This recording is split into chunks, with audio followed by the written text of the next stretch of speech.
Hello दोस्तों, आरो यारो के इस फ्री कोर्स में आपका स्वागत है और मैं आशा करता हूं कि आप इस कोर्स से जुड़ के अपनी तैयारी को बहुत ही बेहतर तरीके से कर रहे होंगे। तो पिछली वीडियो में हम लोगों ने भारत के अपवाह तंत्र के अंतर्गत हिमालयी नदी तंत्र को पूरा पढ़ लिया था, जिसके अंतर्गत हम लोगों ने गंगा नदी तंत्र, सिंधु नदी तंत्र और ब्रह्मपुत्र नदी तंत्र को पढ़ा था। अब आज की इस वीडियो में हम लोग प्रायद्वीपीय अपवाह तंत्र को शुरू कर रहे हैं, जिसके अंतर्गत हम लोग बंगाल की खाड़ी में गिरने वाली नदियां और अरब सागर में गिरने वाली नदियों का अध्ययन करेंगे, जो कि प्रायद्वीपीय पठार से निकलती हैं। तो क्लास को स्टार्ट करने से पहले आप लोगों की एक क्वेरी बार बार आ रही है और आप लोग पूछ रहे हैं कि सर मेरे पास ओ लेवल नहीं है, तो मैं आर यारो का फॉर्म कैसे भरूंगा। तो आप जो ये ओ लेवल वाला मसला है, इसको आज अच्छी तरीके से समझ लीजिए। देखो, पहली बात तो ओ लेवल सबको नहीं चाहिए। देखो, आर यारो में दो पोस्ट होती हैं। एक होती है आर की, जिसे आप रिव्यू ऑफिसर के नाम से जानते हैं, और इसे आप समीक्षा अधिकारी भी कहते हैं, ठीक है।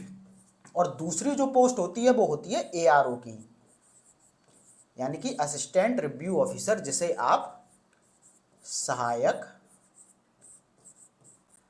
समीक्षा अधिकारी कहते हैं, ठीक है। तो अब समझो, दो तरीके की पोस्ट यहां पर आती है। एक होती है आरओ यानी कि समीक्षा अधिकारी और दूसरी होती है एआरओ यानी कि सहायक समीक्षा अधिकारी। तो अब यहां पर पहली बात तो दोनों के लिए आपको सामान्य स्नातक चाहिए। सामान्य स्नातक यानी कि ग्रेजुएशन, दोनों जगह, ठीक है। और अब जो सिर्फ आरओ यारो का फॉर्म भरना चाहते हैं उनके लिए सामान्य स्नातक पर्याप्त है। उन्हें किसी भी ओ लेवल सर्टिफिकेट की जरूरत नहीं है। ये चीज अपने दिमाग में रख लीजिए। अगर आपके पास ओ लेवल सर्टिफिकेट नहीं है तो कोई दिक्कत वाली बात नहीं है, आप आरओ के लिए एलिजिबल हैं। अगर आपके पास ओ लेवल है तो आप फिर सहायक समीक्षा अधिकारी के लिए भी एलिजिबल हो जाएंगे, क्योंकि सहायक समीक्षा अधिकारी में आपके पास सामान्य स्नातक यानी कि ग्रेजुएशन के साथ साथ ओ लेवल भी होना चाहिए। तो अब आप समझ गए, अगर ओ लेवल नहीं है तब भी आप आरओ के लिए एलिजिबल हैं, अगर ओ लेवल है तो आप आरओ के साथ साथ एआरओ के लिए भी एलिजिबल हैं, ठीक है। और एक चीज मैं आपको और बताना चाहूंगा कि बहुत से लोग बोलते हैं कि सर मैंने ग्रेजुएशन इससे किया है, इस सब्जेक्ट से किया। यहाँ पर कोई दिक्कत नहीं है, आपने किसी से भी किया हो, आप आरओ यारो के लिए एलिजिबल हैं। कोई इसमें विशेष क्वालिफिकेशन नहीं मांगी जाती है। बाद बाकी विशेष क्वालिफिकेशन कहाँ मांगी जाती है वो भी मैं आपको बता दूं। एक पोस्ट आती है आरओ हिंदी करके, आपने देखा होगा आरओ हिंदी, ठीक है, आरओ उर्दू, इस तरीके से। तो इस तरीके की पोस्ट में क्या होता है कि आपको फिर जो स्नातक है वो इन विषयों से होनी चाहिए, ठीक है। यानी कि ग्रेजुएशन आपकी फिर हिंदी से होनी चाहिए और या फिर उर्दू से होनी चाहिए। लेकिन ये विशेष पोस्ट होती हैं, ठीक है। ये क्या होती हैं? ये विशेष पोस्ट होती हैं। लेकिन जो सामान्यता सबसे ज़्यादा संख्या में पोस्ट आती हैं वो ये होती हैं जो कि सामान्य स्नातक के माध्यम से ही भरी जाती हैं। तो एक बार फिर इसको देख लेते हैं। आरओ के लिए आपको सिर्फ चाहिए नॉर्मल ग्रेजुएशन, सामान्य स्नातक।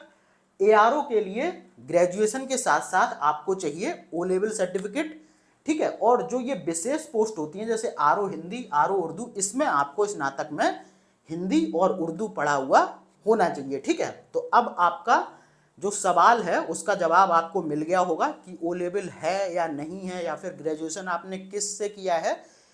तो आपको अब पता चल गया होगा कि मैं इस पोस्ट के लिए एलिजिबल हूं या फिर नहीं, ठीक है। अब करते हैं अपनी क्लास को स्टार्ट।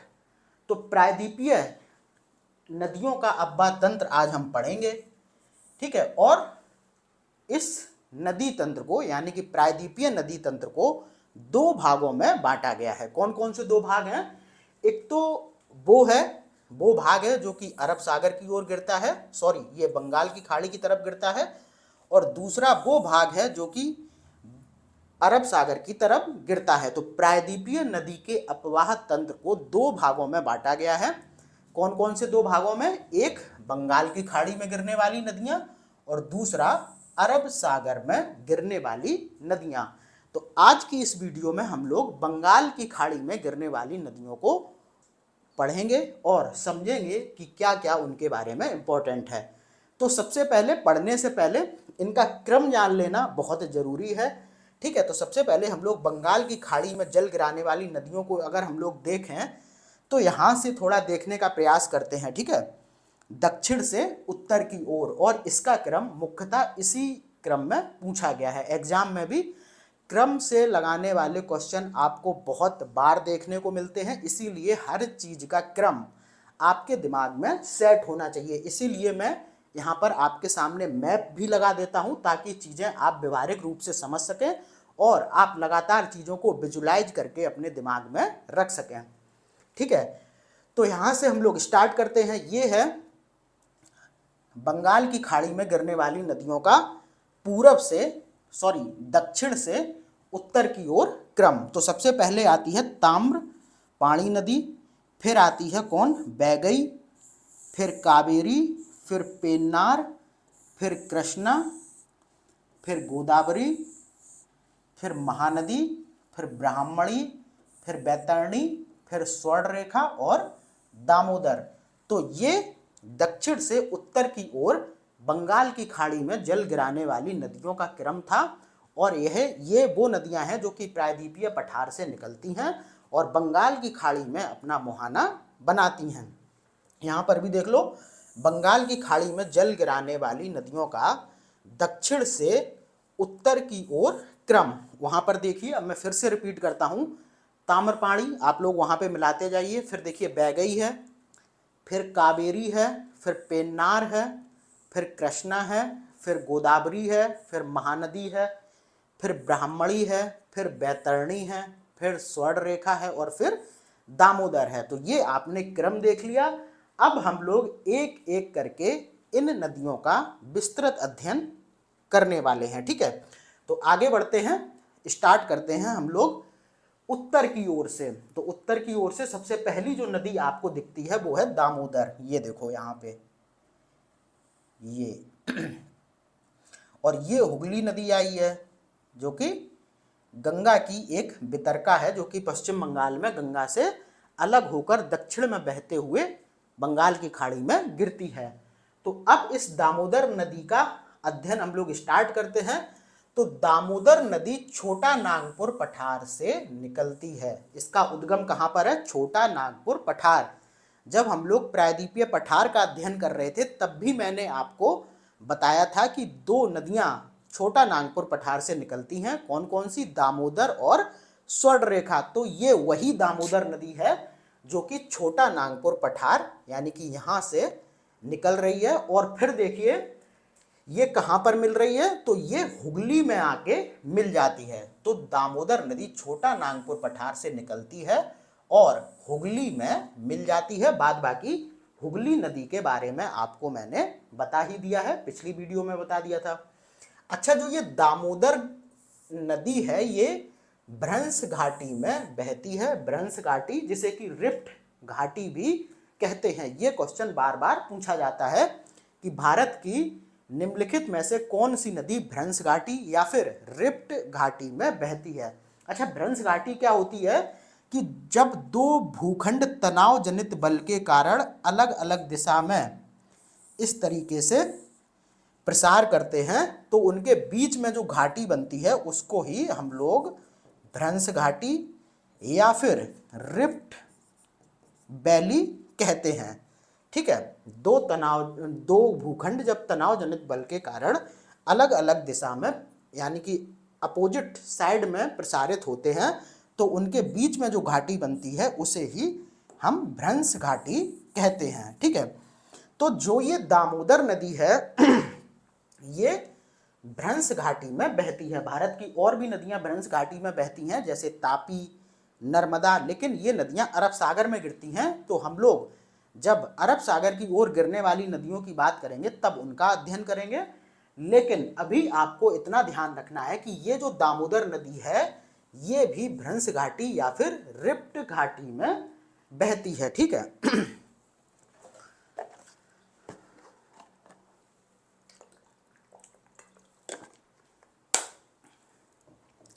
अब देखो, जिस तरीके से हम लोगों ने कोसी नदी के बारे में पढ़ा था कि उसे बिहार का शोक कहते हैं, क्योंकि वह दिशा परिवर्तन करके कहीं भी बहती है और फिर उस स्थान पर बाढ़ ला देती है, ठीक है।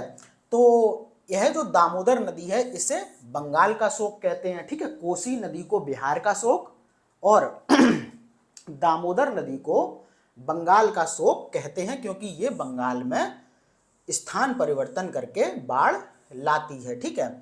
बाद बाकी दामोदर नदी छोटा नागपुर पठार के क्षेत्र पर बहती है, तो अब वहां पर बहुत सारे उद्योग स्थित हैं, क्योंकि बहुत सारे खनिज संसाधन छोटा नागपुर पठार क्षेत्र पर पाए जाते हैं, तो वो एक बहुत बड़ा इंडस्ट्रियल एरिया है, इसीलिए वहां पर काफी ज्यादा मात्रा में प्रदूषण उत्पन्न होता है। और ये जो प्रदूषण है वो कहां पर मिलता है, वो इस दामोदर नदी में आके मिलता है। तो यही बात यहाँ पर लिखी है कि यह एक अति प्रदूषित नदी है। नदी प्रदूषित क्यों है इसका कारण मैंने बता दिया, क्योंकि छोटा नागपुर पठार पर बहुत सारी इंडस्ट्रीज स्थित हैं, ठीक है। इस नदी को प्रदूषित होने के चलते जैविक मरुस्थल कहा जाता है। अब ये क्वेश्चन पूछा जा चुका है कि निम्नलिखित में से किस नदी को जैविक मरुस्थल की संज्ञा दी गई है, ठीक है। बाद बाकी ये नदी इतनी ज्यादा प्रदूषित हो गई है कि इसमें जलीय जंतु भी नहीं पाए जाते हैं, ठीक है। तो जैविक मरुस्थल बन चुकी है, ठीक है। क्यों? अति प्रदूषण के कारण। और अब एक क्वेश्चन और पूछा जाता है, एक एडन नहर है, तो वो आपको ध्यान होना चाहिए कि इसी दामोदर नदी से निकाली गई है, ठीक है। तो अब फिर से थोड़ा सा हम लोग रिवीजन कर लेते हैं। दामोदर नदी कहाँ से निकलती है? वो निकलती है छोटा नागपुर पठार से, और उसके बाद ये हुगली में मिल जाती है। और ये जो दामोदर नदी है ये रिफ्ट घाटी या फिर भ्रंश घाटी में बहती है। बाद बाकी ये बंगाल में बाढ़ लाती है, इसीलिए दामोदर नदी को बंगाल का शोक कहते हैं। और जो दामोदर नदी है वो जैविक मरुस्थल बन चुकी है, या फिर इसे जैविक मरुस्थल की संज्ञा दी जाती है, क्योंकि इसमें प्रदूषण की मात्रा बहुत ज़्यादा है। उसके बाद इसमें जलीय जंतु भी नहीं पाए जाते हैं, क्योंकि भाई इसका जो पानी है वो बहुत ज़्यादा प्रदूषित हो चुका है। उसके बाद एडन एक नहर है जिसे कि इसी दामोदर नदी से निकाला गया है, ठीक है। तो ये बात हो गई दामोदर नदी की। अब हम लोग बात करते हैं स्वर्ण रेखा नदी की, जो देखो यहाँ से ये छोटा नागपुर पठार से ही निकलती है रांची के पास से, और ये देखो यहाँ पर बंगाल की खाड़ी में गिर रही है।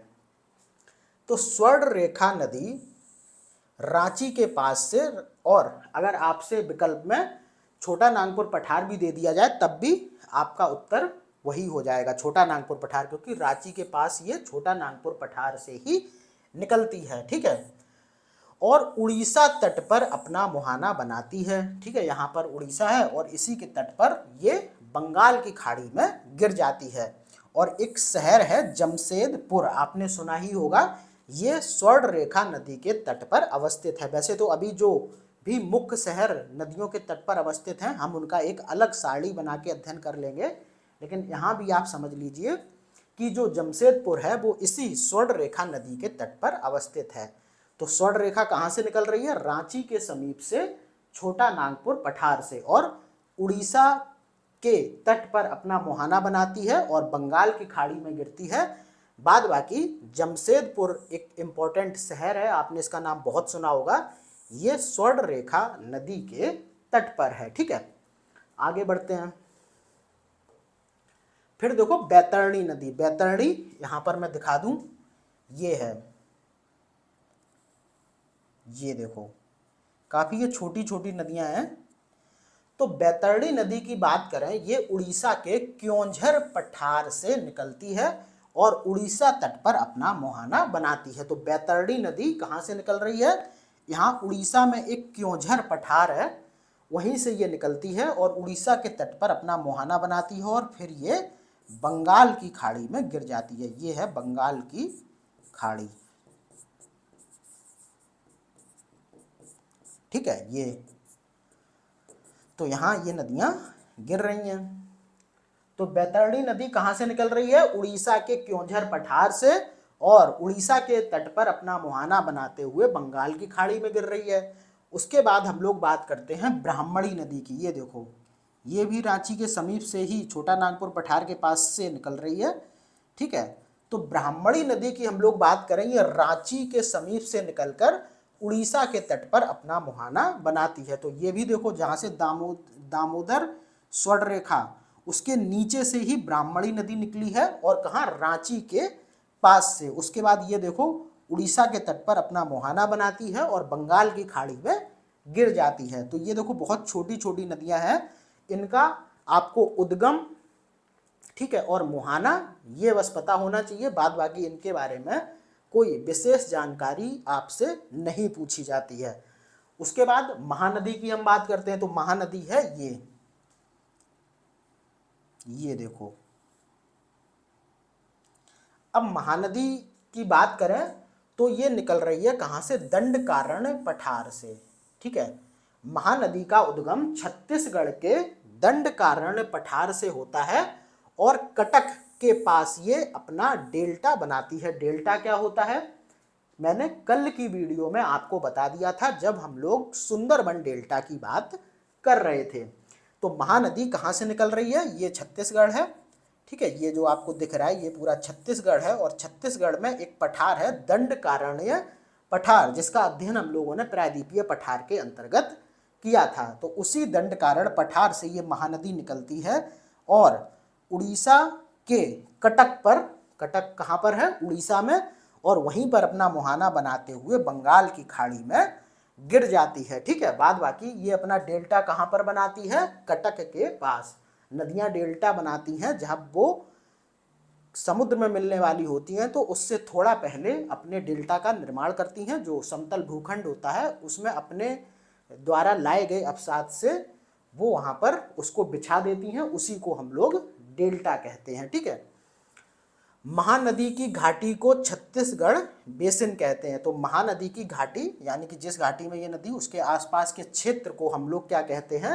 छत्तीसगढ़ बेसिन कहते हैं। और इस बेसिन में धान बहुत अधिक होता है, इसीलिए इस बेसिन को धान का कटोरा कहते हैं। कहने की बात यह है कि जो महानदी है उसके बेसिन को धान का कटोरा कहा जाता है। क्यों कहा जाता है? क्योंकि इसके बेसिन में धान की पैदावार बहुत ही बहुतायत मात्रा में होती है। उसके बाद हम लोग महानदी की सहायक नदियां देख लेते हैं। ये तो छोटी छोटी नदी थी, लेकिन महानदी थोड़ी सी बड़ी नदी है, और इसकी बहुत सी मुख्य सहायक नदियां हैं, उनको हम लोग थोड़ा सा देख लेते हैं, क्योंकि इनके संदर्भ में क्वेश्चन पूछा गया है। तो महानदी की सहायक नदियों की बात करें तो शिवनाथ, मांड, ईब, जोंक और तेल महानदी की प्रमुख सहायक नदियां हैं। शिवनाथ, मांड, ईब, जोंक और तेल। इसमें से ईब, जोंक और तेल के संदर्भ में प्रश्न पूछा जा चुका है, ठीक है।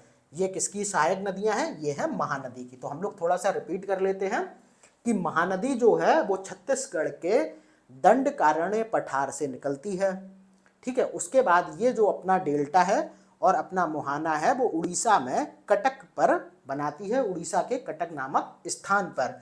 महानदी की घाटी को हम लोग छत्तीसगढ़ बेसिन कहते हैं, ठीक है। ये जो छत्तीसगढ़ से ही निकल के आ रही है, इसलिए इसकी घाटी को हम लोग छत्तीसगढ़ बेसिन कहते हैं।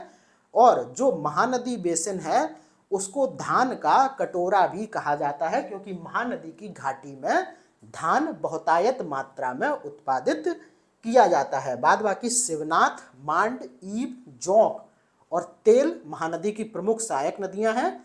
उसमें ईब, जोंक और तेल के संदर्भ में प्रश्न पूछा जा चुका है, ठीक है। अब बढ़ते हैं आगे, और अब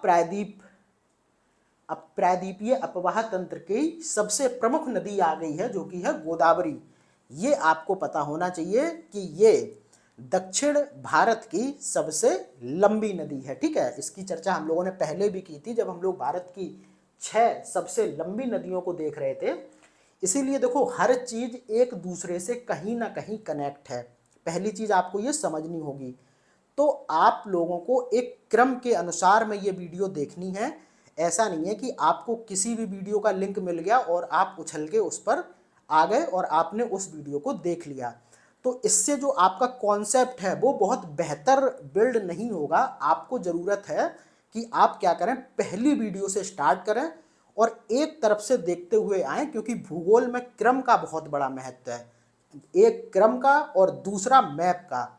अगर आपने चीज़ों को क्रमबद्ध रूप में पढ़ा है और मैप की सहायता से पढ़ा है तो भूगोल पर आपकी एक बहुत ही व्यवहारिक पकड़ होगी, ठीक है। इसीलिए मैं कहता हूँ कि जो भी वीडियो आप देखें तो उसको स्टार्टिंग से देखना स्टार्ट करें, ऐसा नहीं कि बीच से किसी को देख लें। तो गोदावरी की चर्चा वहाँ पर भी हुई थी, यहाँ पर हम लोग इसको बिल्कुल डिटेल में पढ़ते हैं। तो सबसे पहले जो गोदावरी है उसको यहाँ पर मैप में थोड़ा सा देखिए। ये देखो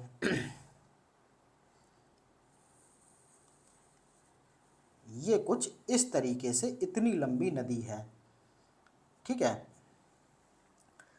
अब ये देखो गोदावरी का उद्गम कहाँ से हो रहा है, तो ये हो रहा है महाराष्ट्र के नासिक में त्र्यंबकम नामक स्थान से, ठीक है। यहाँ पर ये कहाँ से निकलती है, ये है पश्चिमी घाट पर्वत, और पश्चिमी घाट पर नासिक में एक त्र्यंबकम नामक स्थान है, वहाँ से ये निकलती हुई फिर महाराष्ट्र, ठीक है, उसके बाद तेलंगाना और आंध्र प्रदेश में बहते हुए राजमुंदरी के समीप अपना डेल्टा बनाती है, ठीक है। तो महाराष्ट्र में कहाँ से निकलती है, ये महाराष्ट्र में निकलती है नासिक में स्थित त्र्यंबकम नामक पहाड़ियों से, ठीक है। वहाँ से निकलकर फिर ये महाराष्ट्र में बहती है, फिर ये कहाँ पर बहती है, तेलंगाना में, और फिर आंध्र प्रदेश में, यहाँ पर आंध्र प्रदेश में ही राजमुंदरी है उसके समीप अपना डेल्टा बनाती है। बाद बाकी आपको ध्यान रखना है कि ये जो गोदावरी नदी है ये कर्नाटक में नहीं बहती है, ठीक है। बहुत बार विकल्प में कर्नाटक दे देता है, लेकिन आपको ध्यान रखना है कि गोदावरी जो नदी है वो सिर्फ महाराष्ट्र, तेलंगाना और आंध्र प्रदेश में बहती है, कर्नाटक में नहीं बहती है। अब देखो गोदावरी दक्षिण भारत की सबसे लंबी नदी है, ये तो मैंने आपको पहले भी बताया था। उसके बाद देखो इसे बूढ़ी गंगा या फिर दक्षिण गंगा भी कहते हैं। आप लोग बहुत कंफ्यूज होते हैं ना कि दक्षिण की गंगा और दक्षिण गंगा, तो दक्षिण गंगा इसे कहते हैं और दक्षिण की गंगा कहते हैं कावेरी को। उसको आप ऐसे भी समझ सकते हैं, का से स्टार्ट हो रहा है कावेरी और की वहाँ पर आता है दक्षिण की गंगा, तो इसको आप कनेक्ट करके इस तरीके से कर सकते हैं कि कावेरी दक्षिण की गंगा और सिर्फ दक्षिण गंगा तो फिर गोदावरी। तो यहाँ पर हम लोग बात कर रहे थे गोदावरी को दक्षिण भारत की ये सबसे लंबी नदी है, इसको बूढ़ी गंगा या फिर दक्षिण गंगा भी कहते हैं, ठीक है। उसके बाद देखो गोदावरी बेसिन भारत का दूसरा सबसे बड़ा नदी बेसिन है, ठीक है। सबसे बड़ा किसका है, सबसे बड़ा है गंगा का। ये हम लोगों ने उस समय बात कर ली थी जब हम लोग गंगा नदी के बारे में पढ़ रहे थे। साथ ही प्रायद्वीपीय नदियों में गोदावरी का अपवाह तंत्र सबसे बड़ा है। गोदावरी सबसे लंबी नदी है प्रायद्वीपीय पठार की, दक्षिण भारत की, सबसे बड़ा इसका अपवाह बेसिन है, ठीक है, दक्षिण भारत में। और भारत का दूसरा सबसे बड़ा अपवाह बेसिन भी गोदावरी का है। साथ में प्रायद्वीपीय नदियों में गोदावरी का अपवाह तंत्र भी सबसे बड़ा है। अब हम लोग गोदावरी की सहायक नदियों को देख लेते हैं, जो कि अपने आप में बहुत ही महत्वपूर्ण है और यहाँ से बहुत बार क्वेश्चन पूछा गया है। तो कौन कौन सी नदियाँ हैं, एक है मंजीरा, प्रवरा, पूर्णा, बेनगंगा, पेनगंगा, प्राणहिता, इंद्रावती, ठीक है। ये आपकी कुछ सहायक नदियां हैं जो कि गोदावरी की सहायक नदियां हैं। और एक चीज आपको ध्यान रखनी है कि इन सभी नदियों के संदर्भ में प्रश्न पूछा जा चुका है, चाहे वो मंजीरा हो, प्रवरा हो, पूर्णा हो, बेनगंगा हो, पेनगंगा हो, प्राणहिता हो या फिर इंद्रावती हो, सबके संदर्भ में ही क्वेश्चन गोदावरी से कनेक्ट करके पूछा जा चुका है, ठीक है।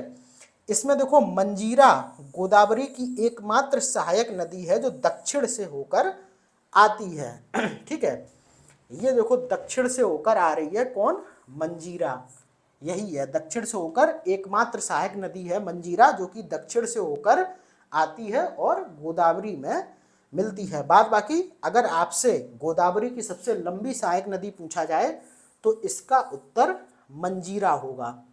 ठीक है, उसके बाद एक यहाँ पर जो इसकी सहायक नदी है इंद्रावती, वो बस्तर के पठार पर बहने वाली मुख्य नदी है, यह उड़ीसा से निकलती है। तो इंद्रावती वैसे तो गोदावरी की सहायक नदी है, लेकिन बहुत बार क्वेश्चन पूछ लिया जाता है कि इंद्रावती नदी का उद्गम कहाँ से होता है, तो आपको ध्यान रखना है ये बस्तर के पठार से निकलती है और इसका उद्गम उड़ीसा से होता है। ठीक है, बस्तर, अगर क्वेश्चन ऐसे भी पूछा जा चुका है कि बस्तर पठार पर बहने वाली मुख्य नदी कौन सी है, तो इंद्रावती, और इंद्रावती नदी कहाँ से निकलती है, उड़ीसा से। तो ये हो गई गोदावरी नदी। इसको हम फिर से एक बार रिपीट कर लेते हैं। गोदावरी नदी यहाँ पर नासिक में त्र्यंबकम नामक स्थान से निकलकर महाराष्ट्र, तेलंगाना और आंध्र प्रदेश होते हुए राजमुंद्री के समीप अपना डेल्टा बनाती है। ठीक है, और इसका बहाव क्षेत्र कर्नाटक में नहीं है, ये चीज याद रखना आप लोग। बाद बाकी ये दक्षिण भारत की सबसे लंबी नदी है, इसे बूढ़ी गंगा और दक्षिण गंगा भी कहते हैं। ठीक है, उसके बाद गोदावरी बेसिन भारत का दूसरा सबसे बड़ा बेसिन है, पहला है गंगा नदी का। साथ ही प्रायद्वीपीय नदियों में गोदावरी नदी का अपवाह तंत्र सबसे बड़ा है। इसकी सहायक नदियों की बात करें तो मंजीरा, प्रवरा, पूर्णा, बेनगंगा, पेनगंगा, प्राणहिता और इंद्रावती है। इसमें मंजीरा गोदावरी की एकमात्र ऐसी नदी है जो कि दक्षिण से होकर आती है, और इंद्रावती जो इसकी एक सहायक नदी है वो बस्तर के पठार पर बहने वाली मुख्य नदी है, और इस इंद्रावती नदी का जो उद्गम है वो उड़ीसा से हुआ है। अब देखते हैं कृष्णा नदी। ये दक्षिण भारत की दूसरी सबसे लंबी नदी है, बहुत ही इंपॉर्टेंट है, यहाँ से भी बहुत क्वेश्चन पूछे जाते हैं। तो सबसे पहले यही बात है कि कृष्णा दक्षिण भारत की दूसरी सबसे लंबी नदी है, पहली कौन है, गोदावरी। ठीक है, यह पश्चिमी घाट के महाबलेश्वर चोटी से निकलकर महाराष्ट्र, कर्नाटक, तेलंगाना, आंध्र प्रदेश में प्रवाहित होती है। तो ये कृष्णा नदी है। ठीक है, ये कुछ इस तरीके से ये, और ये कृष्णा नदी कहाँ से निकल रही है, ये महाराष्ट्र में पश्चिमी घाट पर एक चोटी है जिसका नाम है महाबलेश्वर, बहुत ही फेमस जगह भी है ये पर्यटन की दृष्टि से। तो महाबलेश्वर चोटी से ही इस कृष्णा नदी का उद्गम हुआ है, और ये फिर महाराष्ट्र, ठीक है, कर्नाटक, तेलंगाना और आंध्र प्रदेश में बहती है। उसके बाद कृष्णा नदी गोदावरी नदी के साथ मिलकर आंध्र प्रदेश में भारत का दूसरा सबसे बड़ा डेल्टा बनाती है। अब देखो, ये देखो गोदावरी नदी आ रही है, इसका भी डेल्टा कुछ इस तरीके से यहाँ पर बना है, और ये बना है कृष्णा का। तो ये मिलकर ही पूरा डेल्टा आपस में मिल गया है। जिस तरीके से आपने यहाँ पर देखा था कि गंगा और ब्रह्मपुत्र नदियों का डेल्टा यहाँ पर बन गया था इस तरीके से इस वाले क्षेत्र में, उसी तरीके से इस वाले क्षेत्र में गंगा और ब्रह्मपुत्र का डेल्टा है। और आपको ध्यान रखना है कि ये भारत का दूसरा सबसे बड़ा डेल्टा है। पहला कौन है, पहला है सुंदरबन डेल्टा, जो कि गंगा और ब्रह्मपुत्र नदियों के द्वारा बनाया गया है। ठीक है, कृष्णा व गोदावरी का डेल्टा आपस में मिल गया है, जिसके मध्य में कोलेरू झील का निर्माण हुआ है। जब हम लोग झील पढ़ेंगे तब वहां पर भी इस चीज को देखेंगे, लेकिन जहां पर ये गोदावरी और कृष्णा का डेल्टा आपस में मिल गया है वहीं पर कोलेरू झील का निर्माण हुआ है। ठीक है, ये क्वेश्चन पूछा जा चुका है कि गोदावरी और कृष्णा डेल्टाओं के पास में कौन सी झील पाई जाती है, तो ये कोलेरू झील है, जिसकी स्थिति कहाँ पर है, आंध्र प्रदेश में। बाद बाकी हम लोग कृष्णा की सहायक नदियां देखें तो तुंगभद्रा, घाट प्रभा, माल प्रभा, दूधगंगा, पंचगंगा, भीमा, कोयना, मूसी। ठीक है, इतनी ये कृष्णा की सहायक नदियां थी। कौन कौन सी, मैं फिर से रिपीट कर देता हूँ। तुंगभद्रा, घाटप्रभा, मालप्रभा, दूधगंगा, पंचगंगा, भीमा, कोयना और मूसी। बात बाकी अब अगर आपसे पूछ लिया जाए कि कृष्णा की सबसे लंबी सहायक नदी कौन है, तो वो है तुंगभद्रा। अब तुंगभद्रा जो नदी है वो है ये देखो, तुंगभद्रा नदी है ये, जो कि कृष्णा की सबसे लंबी सहायक नदी है। बात बाकी एक नदी के संदर्भ में और पूछा गया था, वो थी हगरी। तो जो ये हगरी नदी है ये तुंगभद्रा की सहायक है। तुंगभद्रा किसकी सहायक है, कृष्णा की, और हगरी किसकी सहायक है, तुंगभद्रा की। उसके बाद देखो जो हैदराबाद है वो मूसी नदी के तट पर स्थित है। ये क्वेश्चन तो अनगिनत बार पूछा जा चुका है कि हैदराबाद किस नदी के तट पर अवस्थित है, तो वो है मूसी नदी के तट पर। बाद बाकी कृष्णा नदी के जल को लेकर विवाद भी चल रहा है, तो ये क्वेश्चन पूछा गया है कि ये जो कृष्णा नदी के जल वाला विवाद है ये किन किन राज्यों के मध्य है। ये क्वेश्चन अक्सर जितने भी नदी जल विवाद हैं उनके संदर्भ में पूछा जाता रहा है। तो कृष्णा के संदर्भ में भी पूछा जा चुका है कि कृष्णा नदी जल विवाद किस किस के मध्य है, तो आंध्र प्रदेश, कर्नाटक और महाराष्ट्र राज्यों के मध्य कृष्णा नदी जल विवाद है। तो ये हो गई पूरी कृष्णा नदी। फिर से मैं रिपीट कर देता हूँ, महाराष्ट्र में महाबलेश्वर चोटी से निकलते हुए ये महाराष्ट्र, कर्नाटक, तेलंगाना और आंध्र प्रदेश में बहती है। उसके बाद इसका जो डेल्टा है और जो गोदावरी का डेल्टा है वो आपस में मिल गया है, और ये पूरे भारत का दूसरा सबसे बड़ा डेल्टा है। और इसके डेल्टा वाले क्षेत्र में कोलेरू झील पाई जाती है, जो कि आंध्र प्रदेश में स्थित है। बाद बाकी हम लोग अगर कृष्णा की सहायक नदियां देखें, तुंगभद्रा, घाटप्रभा, मालप्रभा, दूधगंगा, पंचगंगा, भीमा, कोयना और मूसी। ठीक है, तुंगभद्रा कृष्णा की सबसे लंबी सहायक नदी है, और एक नदी है हगरी जो कि तुंगभद्रा की सहायक है। उसके बाद जो कृष्णा की एक सहायक नदी है मूसी, उसके तट पर हैदराबाद बसा हुआ है। और कृष्णा नदी जल विवाद की बात करें तो इसमें आंध्र प्रदेश, कर्नाटक और महाराष्ट्र शामिल हैं। ठीक है, तो ये बात हो गई कृष्णा नदी की। उसके बाद एक और बहुत इंपॉर्टेंट नदी आती है जो कि है कावेरी। देखो गोदावरी, कृष्णा और कावेरी ये प्रायद्वीपीय नदी तंत्र की सबसे महत्वपूर्ण नदियां हैं। कावेरी नदी की हम बात करें तो ये यहाँ पर बहती है, ये देखो ये। तो कावेरी नदी कर्नाटक में ब्रह्मगिरी पहाड़ी से निकलती है। ब्रह्मगिरी पहाड़ी की चर्चा हम लोगों ने तब भी की थी जब हम लोग पश्चिमी घाट का अध्ययन कर रहे थे। तो ये ब्रह्मगिरी पहाड़ी कहाँ पर है, पश्चिमी घाट में कर्नाटक में स्थित है, और यहीं से ये कावेरी नदी निकल रही है। ठीक है, उसके बाद कावेरी नदी कर्नाटक और तमिलनाडु में बहती है। देखिए ये कर्नाटक वाला क्षेत्र है और फिर ये तमिलनाडु में बहती है। इसको दक्षिण की गंगा कहते हैं। कावेरी नदी को दक्षिण भारत का चावल का कटोरा भी कहते हैं। तो दक्षिण की गंगा हम लोगों ने पहले ही डिस्कस कर लिया था, दक्षिण गंगा गोदावरी, और दक्षिण की गंगा कावेरी की गंगा। समझिए, कावेरी से मैंने इसको कनेक्ट किया है, तो आप लोग समझ लेना कावेरी से ही यहाँ पर की आ गया, तो उसी को हम लोग दक्षिण की गंगा कहेंगे। उसके बाद देखो दक्षिण भारत का चावल का कटोरा इस कावेरी नदी की घाटी को कहते हैं।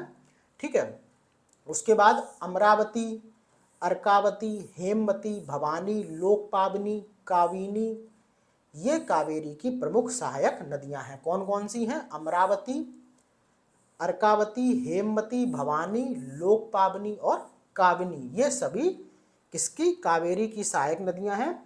अब आपको एक यहाँ पर इंपॉर्टेंट फैक्ट ये याद रखना है कि जो कावेरी है वो मौसमी नहीं बल्कि वर्षवाहिनी है, क्योंकि इसके जल के दो स्रोत हैं। देखो जो प्रायद्वीपीय नदियां हैं वो मौसमी हैं। ठीक है, मौसमी मतलब जब उनमें एक मौसम में बारिश होती है तब उनमें बहाव ज़्यादा देखने को मिलता है। बाद बाकी ज़्यादा जो कावेरी नदी है वो मौसमी नहीं है बल्कि वर्षवाहिनी है। ये पूरे साल भरी हुई एकदम बहती है। क्यों, क्योंकि इसके जल के दो स्रोत हैं। कौन कौन, एक तो है दक्षिण पश्चिम मानसून जो यहाँ से उठता है। ठीक है, और एक है कौन सा, उत्तर पूर्वी मानसून। ठीक है, तो 6 महीने तो इसे यहाँ से जल मिल रहा है दक्षिण पश्चिम मानसून से, और फिर जब ये मानसून खत्म होता है तो उत्तर पूर्वी मानसून शुरू हो जाता है। तो फिर यहाँ पर इसको इस तरीके से देखिए, यहाँ पर ये फिर इसमें जल पहुँचने लगता है। तो इस तरीके से इस नदी के दो स्रोत हैं, कौन कौन से आपको ध्यान रखना है, दक्षिण पश्चिम मानसून ये वाला, ठीक है, ये यहाँ से जल देता है, और जब इसका समय खत्म हो जाता है तो उत्तर पूर्वी मानसून आ जाता है, जो कि यहाँ से बहकर और कावेरी नदी में वर्षा करता है। तो दो इसके सोर्स हो गए, दक्षिण पश्चिम मानसून और उत्तर पूर्वी मानसून। बाद बाकी आपको ध्यान रखना है कि प्रायद्वीपीय नदियां मौसमी है, वो वर्षवाहिनी नहीं है। अच्छा, कावेरी नदी 3 बार क्या होती है, 2 धाराओं में विभक्त हो जाती है और कुछ मील आगे जाकर पुनः मिल जाती है। कावेरी नदी अपने बहने के क्रम में 3 बार 2 धाराओं में विभक्त होती है और फिर कुछ मील आगे जाकर पुनः मिल जाती है। अपने प्रवाह क्रम में यह श्रीरंगपट्टनम, शिव समुद्रम और श्रीरंगम द्वीपों का निर्माण करती है। ये तीनों कर्नाटक में है। तो कावेरी नदी अपने बहने के क्रम में श्रीरंगपट्टनम, शिव समुद्रम और श्रीरंगम जैसे द्वीपों का निर्माण करती है। कहाँ पर, कर्नाटक में। तो ये हो गया पूरा क्या, कावेरी नदी के बारे में। फिर से हम लोग देख लेते हैं, कावेरी नदी कहाँ से निकल रही है, ब्रह्मगिरी पहाड़ी से कर्नाटक में, और उसके बाद ये कर्नाटक और तमिलनाडु में बहते हुए तमिलनाडु में अपना क्या करती है, मुहाना बनाती है और फिर बंगाल की खाड़ी में गिर जाती है। इसको दक्षिण भारत की गंगा कहते हैं। कावेरी नदी को दक्षिण भारत का चावल का कटोरा भी कहा जाता है। इसकी सहायक नदियां देखो, अमरावती, अर्कावती, हेमवती, भवानी, लोकपावनी और काविनी। यहाँ पर काविनी, अमरावती, हेमवती और अर्कावती के संदर्भ में क्वेश्चन पूछा जा चुका है। उसके बाद कावेरी मौसमी नहीं है, वर्षवाहिनी है, क्योंकि उत्तर पूर्वी मानसून और दक्षिण पश्चिमी मानसून द्वारा इसे जल प्राप्त होता है। बाद बाकी प्रायद्वीपीय नदियां मौसमी है। कावेरी नदी 3 बार 2 धाराओं में विभक्त होती है और पुनः आगे जाके मिल जाती है। बाद बाकी श्रीरंगपट्टनम, शिव समुद्रम और श्रीरंगम जैसे द्वीपों का निर्माण कर्नाटक में इसी कावेरी नदी के द्वारा किया गया है। उसके बाद 2 नदियां और बचती हैं, कौन कौन सी, बैगई और ताम्रपाणी। ये देखो बैगई है और ये है ताम्रपाणी। तो बैगई नदी की हम लोग बात करें तो ये तमिलनाडु के वरुणपाद पहाड़ियों से निकलती है, और ये जो वरुणपाद पहाड़ियां हैं ये इस पूर्वी घाट की ही पहाड़ियां हैं। ठीक है, और एक इम्पोर्टेंट शहर है तमिलनाडु का, मदुरै, सब लोग जानते होंगे इसको। ये बैगई नदी के तट पर ही स्थित है। तो बैगई नदी कहाँ से निकलती है, तमिलनाडु की वरुणपाद पहाड़ियों से निकलती है यहाँ पर। और ये जो वरुणपाद पहाड़ी हैं ये इस पूर्वी घाट का ही हिस्सा है। बाद बाकी तमिलनाडु का एक बहुत ही महत्वपूर्ण शहर है मदुरै, वो इस बैगई नदी के तट पर ही अवस्थित है। उसके बाद देखो ताम्रपाणी की बात करें, ये देखो जो नीचे दिख रही है बिल्कुल दक्षिणी नदी है, ये बंगाल की खाड़ी में गिरने वाली। तो ताम्रपाणी नदी कार्डमम पहाड़ी की अगस्त्यामलाई चोटी से निकलती है। कार्डमम मतलब इलायची पहाड़ियाँ। ठीक है, ये भारत की दक्षिणतम पहाड़ियाँ हैं। तो वहीं से इन्हीं कार्डमम या फिर इलायची पहाड़ी से ये ताम्रपाणी नदी निकलती है। और कहाँ से, ये निकलती है अगस्त्यामलाई चोटी से। तो विकल्प में दोनों बहुत बार देखने को मिलते हैं, या तो इलायची पहाड़ी दे देगा या इलायची पहाड़ी की एग्जैक्ट चोटी भी आपसे पूछ सकता है। तो मैंने दोनों चीज़ें आपको बता दी। कार्डमम पहाड़ी यानी कि इलायची पहाड़ी की अगस्त्यामलाई चोटी से ताम्रपाणी नदी निकलती है तथा मन्नार की खाड़ी में अपना जल गिराती है। यहाँ पर क्या है, यहाँ पर है भारत और श्रीलंका के मध्य मन्नार की खाड़ी, उसी में ये अपना जल गिराती है। तो ये हो गई प्रायद्वीपीय अपवाह तंत्र की वो नदियाँ जो कि बंगाल की खाड़ी की तरफ अपना जल गिरा रही हैं। ठीक है, तो अगली वीडियो में हम लोग अब अरब सागर में जल गिराने वाली नदियों की बात करेंगे। उसके बाद अपना भारत का पूरा अपवाह तंत्र कवर हो जाएगा और उसके बाद हम लोग आगे बढ़ जाएंगे। तो फिर मिलते हैं अगली वीडियो में, तब तक के लिए धन्यवाद।